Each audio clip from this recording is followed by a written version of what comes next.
महक सालेस्खान पटेल। आज मला अखिल भारतीय विद्यार्थी विज्ञान मेळाव्यामध्ये माझे विचार मांडण्याची संधी दिल्याबद्दल सर्वप्रथम मी सर्वांचे आभारी आहे। आदरणीय परीक्षक, मान्यवर आणि माझ्या प्रिय मित्रमैत्रिणींनो, कल्पना करा जर तुमच्याकडे असा संगणक असेल जो आजच्या गुंतागुंतीचे गणिती प्रश्न एका श्वासात सोडवू शकेल। कल्पना करा जर शेतकऱ्यांना पेरणीपूर्वीच हवामानाचा 100% खात्रीशीर अंदाज मिळाला की पाऊस कधी पडणार आहे। आणि कल्पना करा जर एका डॉक्टरने एखाद्या रुग्णासाठी औषध जेनेरिक फॉर्म्युलाने नव्हे तर त्याच्या DNA नुसार वैयक्तिक औषध त्याच्यासाठी एका क्षणात तयार केलं। हे सगळं ऐकण्यासाठी एखादी विज्ञान कथा वाटते ना, पण मित्रांनो, ही कुठली कथा नाही तर उद्याचं वास्तव्य आहे, क्वांटम युगाचं वास्तव्य। आज दररोज 3 ट्रिलियन ईमेल्स पाठवले जातात, 30 अब्जापेक्षाही जास्त गुगल सर्चेस होतात आणि दर सेकंदाला 500 तासांचे व्हिडिओ युट्यूबवर अपलोड होतात। याचा अर्थ आपण आज माहितीच्या सागरात जगतो आहोत। पण मित्रांनो, ही गती देखील येणाऱ्या पिढींना अगदी हळूवार ठरणार आहे, कारण क्वांटम युग हे दार ठोठावत आहे। मित्रांनो, हे ऐकून तुमच्या सर्वांच्या मनात हा प्रश्न नक्कीच निर्माण झाला असेल की क्वांटम म्हणजे काय? तर अणूच्या पातळीवरील ऊर्जेच्या वर्तनाचा अभ्यास म्हणजे क्वांटम। सोप्या भाषेत सांगायचं म्हटलं तर विज्ञानाचं मायक्रोस्कोपिक जादूचं जग, जिथं एक कण एकाच वेळी 2 ठिकाणी असू शकतं, जिथं माहिती ही प्रकाशाच्या वेगापेक्षाही झपाट्याने प्रवास करते आणि जिथले नियम आपल्या डोळ्यांना कधीही पटत नाहीत, परंतु हेच नियम उद्या आपलं भविष्य घडविणार आहेत। मित्रांनो, आता आपण पाहूया की क्वांटम युगाची सुरुवात नेमकी झाली तर झाली कशी। यासाठी आपल्याला थोडं मागं इतिहासात जाण्याची आवश्यकता असेल। इसवी सन 1900 मध्ये मॅक्स प्लँक यांनी ऊर्जा ही क्वांटम स्वरूपात उत्सर्जित होते याचा शोध लावला। त्यानंतर बोहर, हायझेनबर्ग तसेच श्रोडिंगर या शास्त्रज्ञांनी क्वांटम यांत्रिकी विकसित केली। त्याही पुढे 20व्या शतकात रिचर्ड फाइनमन यांनी क्वांटम संगणकाची संकल्पना मांडली आणि शेवटी 21व्या शतकामध्ये खऱ्या अर्थाने क्वांटम संगणकाची सुरुवात झाली, जेव्हा IBM, गुगल यांसारख्या कंपन्यांनी स्वतः प्रयोग करून क्वांटम संगणकाच्या उभारणीला सुरुवात केली। मित्रांनो, क्वांटम युग हे केवळ संगणकीय क्रांती नाही तर मानवाच्या कल्पनाशक्तीला नवा उधाण देणारी सुरुवात आहे।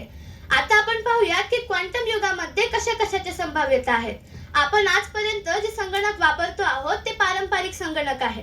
यामध्ये बिट्स असतात जे 0 किंवा 1 या मूल्यांवर चालतात, परंतु क्वांटम संगणकामध्ये क्यूबिट्स असतील जे 0 आणि 1 या दोन्ही स्थितींमध्ये राहू शकतील आणि त्याच्या या स्थितींमुळे क्वांटम संगणक हे आपल्या पारंपरिक संगणकापेक्षा अधिक वेगवान आणि गतिदायक आहेत। मित्रांनो, क्वांटम संगणक हे इतक्या वेगाने गणित सोडवतील की आज आपण जे काम हजारो वर्षातही पूर्ण करू शकणार नाही ते काम ते काही सेकंदात पूर्ण करतील। म्हणजेच औषधाच्या डिझाईन पासून ते अवकाशाच्या संशोधनापर्यंत सर्व काही आता नवीन गतीने घडू लागेल। आपल्याला एखादा आजार होण्यापूर्वीच त्यावर निदान करणे शक्य होईल, म्हणजे भविष्यकालीन औषधशास्त्र खरं होणार।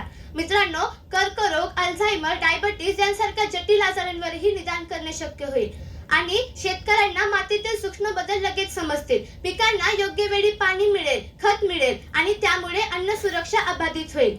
आपले जे संवाद आहेत ते इतके सुरक्षित होतील की हॅकिंग करणे जवळजवळ अशक्यच होईल। मित्रांनो, थोडक्यात सांगायचं म्हटलं तर क्वांटम युग हे मानवजातीसाठी नवीन दिशा देणारा आणि नवीन शक्यता देणारा भविष्य आहे। पण मित्रांनो, प्रत्येक नाण्याला दुसरी बाजूही असतेच। या चमचमत्या शक्यतांबरोबरच क्वांटम युगाचे काही गंभीर आव्हानेही आहेत।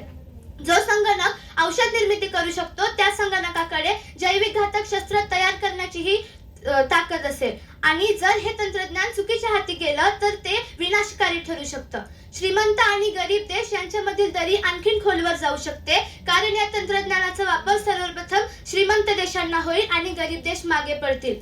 आपलं शिक्षण, आपली जुन्या नोकरी हे नाहीशा होतील। जर लवकरात लवकर नवीन कौशल्य आत्मसात केलं नाही तर ते आपल्याला हानिकारक ठरू शकते आणि आपल्यासाठी बेरोजगारी सारखे संकट निर्माण होऊ शकतात।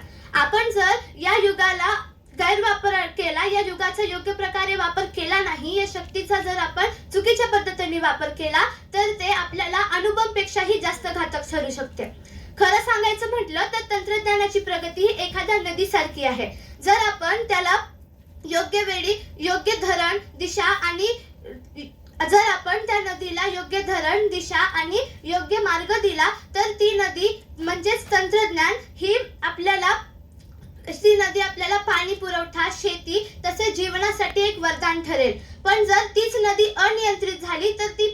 आणू शकते.